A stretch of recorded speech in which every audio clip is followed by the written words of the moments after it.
Bonjour à tous, bienvenue pour ce nouvel audio. Alors aujourd'hui je vais vous faire une lecture d'un ancien article que j'avais posté en octobre 2018 qui s'intitule Le symbolisme du pôle et du nord. Donc c'est sur le continent hyperboréen, le continent primordial situé au nord de la Terre, que l'on retrouve dans un nombre incalculable de traditions. Donc je vais essayer un peu à travers cet article de décrypter ce symbolisme et ensuite, comme d'habitude, je vous ferai quelques considérations et quelques réflexions complémentaires. Voilà, alors je commence bien sûr la lecture de l'article par une citation en exergue de René Guénon dans Forme traditionnelle et cycle cosmique. Alors ouvrez les guillemets. Nous considérons l'origine des traditions comme nordique, et même plus exactement comme polaire, puisque cela est expressément affirmé dans le Veda, aussi bien que dans d'autres livres sacrés. La terre, où le soleil faisait le tour de l'horizon sans se coucher, devait être en effet située bien près du pôle, sinon au pôle même. Fermez les guillemets. Donc je commence la lecture de mon article. Chez un nombre considérable de traditions et de sacralités humaines, généralement issues de la sphère civilisationnelle indo-européenne et de l'hémisphère nord, le symbolisme du pôle ou du nord, sous des formes mythologiques diverses et variées, a joué un rôle central et primordial. On ne compte plus en effet les récits et les écrits sacrés faisant état de l'archétype, tant micro que macrocosmique, du continent, de l'île ou de la montagne, situé dans les lointaines régions polaires ou circumpolaires, et considéré à la fois comme une terre réelle et une terre céleste, à la fois foyer originel de l'humanité et séjour spirituel suprême, à la fois centre du monde et de l'être, à la fois lieu bien réel et état ontologique surhumain, ainsi que l'exige la pensée traditionnelle, faisant de la géographie terrestre un reflet analogique de la géographie de l'âme. Mettant en parallèle les traditions avestiques et islamiques de Perse, Henri Corbin montre bien l'omniprésence et l'importance de cet archétype imaginal du nord cosmique, de la montagne polaire ou du pôle céleste dans leurs enseignements cosmologiques et métaphysiques, et écrit par exemple que, ouvrez les guillemets, les hyperboréens symbolisent l'homme dont l'âme a atteint une complétude et une harmonie telle qu'elle est sans négativité ni ombre, elle n'est ni de l'Orient ni de l'Occident. Un paradis terrestre dans l'extrême nord, dont la configuration est celle d'un carré parfait, comme le Var de Yima, comme les cités d'émeraude, Jabalka et Jabarsa, comme la Jérusalem céleste. Fermez les guillemets.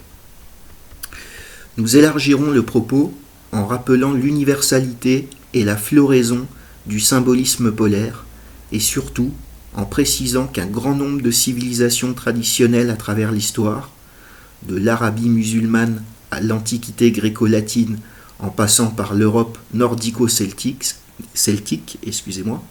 du Moyen-Orient masdéen à la Sibérie chamanique en passant par l'Inde brahmanique, des diverses traditions amérindiennes à la Chine confucéenne en passant par les steppes païennes d'Eurasie, ont toutes connu des récits sacrés, des mythes et des légendes autour d'un situs nordique primordial, d'une région septentrionale, mi-tangible, mi-éthérée, en tant que berceau géographique de l'humanité et terre édénique des immortels. Donnons donc quelques illustrations caractéristiques, de façon non exhaustive bien entendu, des plus célèbres traditions autour du pôle symbolique et du nord cosmique. Ainsi, dans l'ancienne religion iranienne, la contrée nordique et archétypique est l'Aryanem Vaeja ou Eranvej, le lieu d'origine des fameux Aryens, et plus généralement de l'humanité entière, aujourd'hui rayée des cartes suite à une terrible glaciation planétaire provoquée par les puissances arimaniennes. Selon les Vendidad 2.21, le dieu céleste Ormazd demande à Yima, le premier homme, de construire le Var, Donc c'est une sorte d'enclos paradisiaque incorruptible, éclairé de l'intérieur par une lumière suprasensible, afin de se prémunir contre la catastrophe à venir et pour y rassembler les meilleurs de tous les êtres. Notons que ce territoire fortifié, situé idéalement dans les hautes régions polaires, assimilé au sommet du mont cosmique Alborg, doit être avant tout conçu comme un domaine supraterrestre en dehors de notre espace-temps et se présente donc comme un monde spirituel tant génésiaque qu'eschatologique. Des archétypes et des symboles tout à fait similaires se rencontrent aussi chez les voisins de l'Inde védique et brahmanique. Les textes de l'hindouisme parlent à cet égard d'une fabuleuse île blanche primordiale, Shweta Dwipa, située dans l'océan de lait, à l'extrême nord du monde habité et considérée comme un âge d'or intemporel. On la surnomme l'île de la splendeur ou le séjour des bienheureux. Sur cette île transmondaine, amalgamée symboliquement avec le sommet du mont cosmique Meru où se trouve l'étoile polaire flamboyante, le pivot central de l'univers, vivent harmonieusement tous les yogis et les hommes libérés des liens de la matière, réunis autour du dieu Vishnu sous sa forme solaire. Il est présenté comme le blond, le doré et le portier du ciel. Son palais brille de mille feux. Ce peuple d'élus est connu comme la race des Uttarakura, Uttara signifiant en sanskrit nord ou région la plus élevée. Les auteurs grecs évoquent quant à eux les Atakori ou les Otorokorai, ou les fils de Brahma. Voici comment les protagonistes du Mahabharata décrivent les habitants de ce paradis polaire. Ouvrez les guillemets. Là, nul n'était supérieur aux autres, tous avaient la même luminosité d'un blanc étincelant. Nous pensâmes que ce continent était le séjour de la lumière des origines. Fermez les guillemets. Notons enfin que toutes ces traditions concernant le foyer arctique primitif des peuples indo-aryens, qui revêtent prioritairement un caractère symbolique et qui sont porteuses de multiples enseignements métaphysiques, se présentent également comme un lointain souvenir d'un précédent cycle d'humanité, historique bien qu'antédéluvien. Effectivement, l'éminent savant indien Lokmanya Bal Gandadhar Tilak, dont l'avis est aussi instructif que l'œuvre, dans son livre d'un intérêt majeur intitulé explicitement Origine polaire de la tradition védique, a indiscutablement démontré que les sacralités indo-aryennes proviennent d'un ancien peuple unique, originaire des régions polaires et circumpolaires, obligé de descendre vers des contrées plus méridionales suite à une catastrophe naturelle, vraisemblablement une glaciation soudaine. Alors ouvrez les guillemets. Notre objet était simplement de montrer qu'il y a suffisamment de preuves dans les Védas et l'Avesta pour établir l'existence d'une origine arctique des Aryens à l'époque interglaciaire. Et le lecteur qui nous a suivis tout au long de notre exposé peut voir à présent que la théorie que nous avons tenté de démontrer est fondée sur un solide ensemble de textes et de passages qui ont été préservés par la tradition, qui appartiennent aux deux plus anciens recueils de la race aryenne et qui trouvent une confirmation indépendante à partir de sciences telles que la géologie, l'archéologie, la paléontologie linguistique, la mythologie comparée et l'astronomie. Fermez les guillemets. En ce qui concerne les ancestrales traditions extrême-orientales, Chine, Tibet et Sibérie, le mythe universel de l'île-continent septentrional en tant qu'ailleurs béatifique éthéré est également bien présent. Songeons par exemple aux aventures des héros civilisateurs Yu le Grand et Mu les empereurs légendaires, naviguant chacun vers une terre arctique merveilleuse, sorte de pays de cocagne, habités perpétuellement par les hommes transcendants et autres sages immortels. Alors les textes parlent de la race aux os mous et au corps souple, d'hommes blancs comme la neige et volant à travers les airs, qui s'abreuvent à la fontaine de jouvence. Dans le Litse, nous lisons ainsi, ouvrez les guillemets. Alors que le grand You mettait de l'ordre sur terre et canalisait les eaux, il s'égara, contourna la mer du Nord et arriva très loin, tout au septentrion, dans un pays sans vent ni pluie. La région est très salubre, ses habitants sont doux et simples. Ils apaisent leur soif en buvant l'eau du geyser merveilleux et réparent leur force par un bain dans ces mêmes eaux. Fermez les guillemets.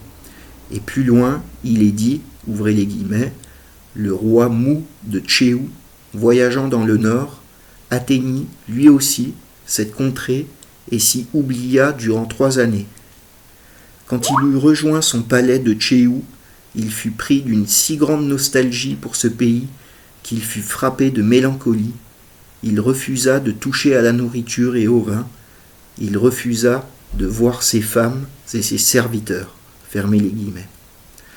Pour le bouddhisme tibétain, le séjour spirituel suprême, réservé aux pieux et aux justes, est incarné symboliquement par le fameux territoire caché d'Agartha et sa capitale mystique de Chuang Shambhala, surnommée de façon explicite la Cité du Nord ou la Cité de la Paix, entendue comme la paix intérieure. Les yogis utilisent d'ailleurs l'expression caractéristique de chemin du Nord pour parler de la voie initiatique menant à la délivrance finale. Cela équivaut à la voie lactée des cultes païens, la voie des dieux platonicienne, la Devayana de l'Inde, le Tao chinois, le Shinto japonais ou la voie droite de l'islam. Dans un registre similaire, les traditions ésotériques de l'islam évoquent également une terre transfigurée, de nature psychocosmique, dira-t-on, localisée à l'extrémité septentrionale du monde connu, pour ne pas dire au seuil de l'autre monde. Selon les récits et les légendes du soufisme, il est possible pour l'être engagé dans une voie de libération spirituelle via une ascèse constante et une vision théophanique provoquée par l'imagination active en faisant fonctionner l'œil du cœur, d'accéder à la cime imaginale de la montagne polaire de Kof, située in medio mundi, que l'on n'atteint ni par terre ni par mer, qui est insubmersible lors des déluges et qui abrite saints et autres immortels. Sur le blanc sommet de Kaf, en ce domaine subtil des lumières incréées, des formes parfaites et autres archétypes apparitionnels, les voyageurs de l'âme, revenus à l'état primordial d'avant la chute, ont l'occasion de contempler et de découvrir divers endroits, ou plutôt des envers, tous plus magico-idylliques les uns que les autres, à l'image de la terre mystique de Urkulaya et ses cités rayonnantes, de la sphère des sphères planétaires ou du plérôme archangélique, de l'inébranlable rocher d'émeraude communiquant son reflet à tout le cosmos, de la source de vie, du 8e continent central. Notons qu'à notre époque de souillure généralisée, le 8e continent désigne un gigantesque amas de déchets en plastique répugnant, ou encore de la mystérieuse île verte au milieu de la mer Blanche. Nous terminerons ce rapide tour d'horizon de la symbolique du pôle en évoquant bien sûr les traditions de l'Antiquité gréco-latine et de l'Europe barbare nordico-celtique. Songeons simplement à la légende très connue de l'Apollon hyperboréen, célébré notamment dans le prestigieux sanctuaire de Delphes, le dieu de la lumière civilisatrice venus des terres polaires originelles, guidés par des signes sacrés. De même, de nombreux philosophes antiques, dont Pythagore, Homère, Plutarque, Diodore, Pindare, Strabon, Pline, Cicéron, etc., ont fait mention d'un mystérieux continent perdu, ou d'une île inaccessible, située tout au nord de la planète, près du pôle, et considérée, comme il se doit dans la perspective traditionnelle, tel un Élysée mirifique, un jardin des délices supraterrestres et achroniques, où héros et bienheureux vivent des jours heureux. La meilleure description de cette terre céleste nous est donnée par Hécatée d'Abdère, cité par Diodore de Sicile au livre 2 de sa bibliothèque historique, plusieurs siècles avant notre ère. Ouvrez les guillemets. Vis-à-vis de la contrée des Celtes, dans les parties de l'océan, il y a une île appelée Leuké, c'est-à-dire blanche. Latone, mère d'Apollon, y naquit, et à cause de cela, Apollon y est vénéré plus que les autres dieux. Apollon était appelé Apollon Leukos, Leukios ou Leukaios. Parce que les hyperboréens de l'île Blanche célèbrent ce dieu chaque jour et lui rendent les plus grands hommages, on dit que ces hommes sont les prêtres d'Apollon. De cette île, on peut voir la lune peu éloignée. Les souverains sont les Boréades, descendants de Borée. On appelait aussi cette île Elixéa, Félicia, ou l'île des bienheureux. Fermez les guillemets. D'autres auteurs ont particulièrement insisté sur les caractères éthériques, surnaturels, intemporels et paradisiaques de l'île blanche boréenne. Le poète Pindare, dans sa 10e ode pythique, précise bien que, ouvrez les guillemets, ni par bateau, ni par terre, vous ne pourrez trouver la merveilleuse route qui vous mènerait chez les hyperboréens. Fermez les guillemets. Dans le même esprit, le navigateur semi-légendaire Pythéas le Massaliote, dans ses récits de voyage en mer du Nord, qui sont connus grâce aux de l'océan, dont de rares bribes nous sont parvenues, dépeint l'extrémité septentrionale du monde comme une zone, ouvrez les guillemets, où on ne trouve plus de terre proprement dite, ni de mer, ni d'air, mais un mélange de tous ces éléments. Fermez les guillemets. Dès lors, nous dirons simplement que l'île nordique de l'Ultima Thule, similaire à la Tula des Hindous ou la Tulane des vieux Toltecs, de Leuké ou d'Hyperborée des traditions antiques, au même titre que l'Ogygie homérique, n'est localisable sur aucune map monde et est bel et bien, comme ses surnoms l'indiquent, la terre du brouillard ou la terre au-delà des brumes, pour ne pas dire la terre subtile située dans les nuées des eaux supérieures. Les traditions celtes et scandinaves des barbares européens ne furent pas en reste quant à ce continent polaire primordial, d'une nature plus imaginale que géographique. Pensons par exemple aux mythiques boréens, ces fameux descendants de Borée évoqués par Diodore, qui sont identiques aux fils de Bor de la tradition nordique, surnommés la race d'or et siégeant intemporellement dans le Midgard, c'est-à-dire proprement les fils de l'ours, les racines bor, bur ou bar, désignant l'ours.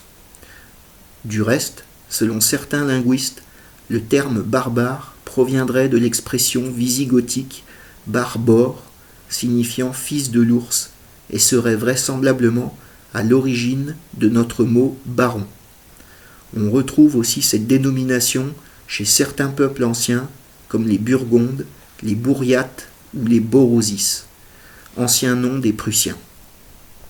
De même, les racines celtes arca ou art servent à désigner l'ours, la grande ours ou le nord, ce qui permet d'avancer que cette terre de l'ours est bien située en Arctique. Pensons aussi aux régions d'Arcadie ou d'Artois. Rappelons au passage que le blason des Goths était l'ours et que les Aïnous du Japon, peuple non asiatique d'origine paléo-sibérienne, se rangent eux aussi parmi les peuples de l'ours, puisque leur cosmogonie affirme que l'ours divin Iona a été envoyé sur terre par la divinité suprême pour les enfanter et les instruire. Enfin, à titre anecdotique, nous tenons à citer ce curieux passage d'Hérodote qui rapporte une étrange croyance scythique faisant référence à une terre nordique cachée, vraisemblablement plus aérienne que physique. Ouvrez les guillemets. Les lieux les plus lointains, au nord des régions habitées, ne sont, disent les Scythes, ni visibles ni abordables à cause des plumes répandues en l'air et sur le sol. Leur abondance est telle qu'elles interceptent la vue. Fermez les guillemets. À travers cet article, et à la suite de tous ces exemples, tout à fait concordants entre eux, bien qu'issus de traditions complètement disparates, l'idée principale que nous souhaitions dégager est celle-ci. À une époque fort reculée, la région polaire et circumpolaire, qui devait jouir en ces temps-là d'un climat tempéré, a été l'un des plus importants foyers de l'espèce humaine. Nous ne disons pas le foyer de l'humanité, tel René Guénon, mais l'un des foyers, car il en existe d'autres selon nous, et, à la suite d'une catastrophe naturelle, vraisemblablement une terrible glaciation, mais certains auteurs parlent d'une inclinaison de l'axe terrestre, les hommes ont émigré vers le sud pour y fonder diverses civilisations. Cependant, selon la loi traditionnelle d'analogie entre les causes physiques et les causes spirituelles, la question de la provenance géographique de l'humanité n'a qu'une importance secondaire. En effet, si l'on se penche de plus près sur tous les textes et les récits sacrés évoquant la terre nordique originelle, on en arrive vite à la conclusion que ce lieu idyllique devait être avant tout d'une nature supraterrestre. Nous sommes là en face du mythe universel de la chute des anges rebelles, de l'expulsion du paradis ou de la fin de l'âge d'or, dont la signification première est celle de la solidification du proprium humain, de la dégradation ontologique de l'homme. En ce sens, on peut dire qu'il a perdu le nord, voyant ce dernier quitter son origine subtile et parfaite au sein de la terre céleste éternelle pour se retrouver ici-bas, incarné dans un corps de chair corruptible. Voilà, donc c'est la fin de mon article, qui est un peu long, je suis désolé, mais c'est vraiment un sujet qui se retrouve vraiment partout, donc cette île ou ce continent nordique perdu. Donc comme je l'ai dit, l'idée principale, c'est que selon moi, quand on lit tous ces mythes, toutes ces légendes, tous ces récits sacrés concernant l'île nordique, on voit que c'est plutôt un lieu de nature spirituelle, et plus que géographique. Donc vraisemblablement, tous les mythes et les légendes se basent quand même sur des choses qui ont existé, donc peut-être il y a très longtemps, donc plusieurs dizaines de milliers d'années. Effectivement, on peut penser qu'au nord de la Terre, c'était habité par des hommes, le climat était différent. On sait que par exemple aujourd'hui le Groenland ou la Scandinavie, qui sont des régions très froides, étaient très tempérées il n'y a encore pas si longtemps que ça, même au Moyen-Âge. Groenland, ça veut dire la terre verte. Donc on peut penser, et donc ces traditions parlent d'une glaciation subite qui ont fait descendre les hommes vers des régions méridionales. Donc comme je le dis, c'était il y a très longtemps. Mais selon moi, ce continent polaire, ça symbolise la sphère suprême, le paradis situé en haut de la 7e sphère céleste. Donc suivant la doctrine des trois mondes, vous savez, il y a le monde terrestre, le monde psychique et le monde spirituel. Et cet Hyperborée, c'est le monde spirituel en tant que lieu de naissance de l'humanité. Pour la tradition, l'homme, il a une nature spirituelle à la base. Il chute donc dans la matière petit à petit, et bien sûr à sa mort, son objectif est de remonter à cet état spirituel premier. Comme je l'ai dit dans l'article, on peut penser aussi à une solidification. Peut-être que ce lieu spirituel est ici-bas, sur Terre, et que petit à petit, au fur et à mesure du temps, le monde et l'état d'être humain s'est solidifié. Alors ce qui est intéressant, c'est qu'on retrouve ce mythe dans l'hémisphère nord, hein, chez les Indo-Européens, chez les Celtes, chez les Grecs, les Romains. On le retrouve en Chine, en Inde, dans des traditions chamaniques, donc tout l'hémisphère nord. Mais ce qui est intéressant, c'est qu'on le retrouve également en Amérique du Sud et aussi en Amérique du Nord. On peut penser par exemple au blason, enfin au drapeau de la Californie, hein, qui est un ours, et on retrouve justement cette étoile polaire. Et également en Afrique. Ça, c'est très intéressant. Et d'ailleurs, je vais vous citer un passage, donc c'est de Marcel Griaule, donc, qui a étudié les Sao. Donc son livre s'appelle Les Sao légendaires. Et il parle des mythes fondateurs, donc des Sao, qui vivent actuellement près du Tchad. Et donc cette légende, elle rappelle justement la fin de l'âge d'or et la perte de la tradition première située dans le Grand Nord. Alors je vous lis ça, c'est très intéressant. Ouvrez les guillemets. Les Sao sont des hommes venus du Nord, d'une mer salée et si noire que ni de nuit ni de jour aucun vaisseau ne pouvait s'y aventurer. Ils habitaient au bord de cette mer des cités saintes de hauts murs. Lassés, un jour, ils émigrèrent en foule vers le sud et vers le couchant, armés d'arcs, de flèches, à pied, peu vêtus et dans l'ignorance de la technique des déserts qui s'étendait jusqu'au bout du monde. Donc on retrouve encore l'archétype de cette île perdue. Et donc si je dis que c'est de nature spirituelle, c'est que les grands penseurs, je pense notamment à Pindare, comme je l'ai cité, disent que ni par bateau ni par terre on ne peut trouver la terre des Hyperboréens. Donc elle est disparue, mais selon moi c'est parce que c'est un séjour spirituel qui peut se trouver que dans une extase mystique ou visionnaire, dans un état spirituel et non dans le monde physique, quoi.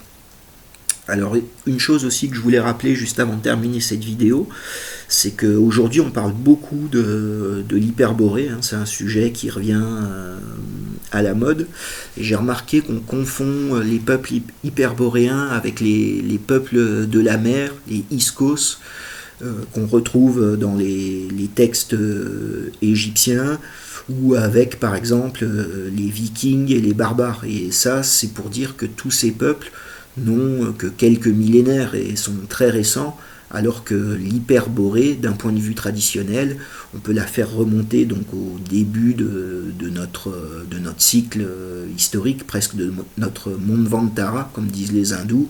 Donc là, on a affaire à du 50, 60 000 ans.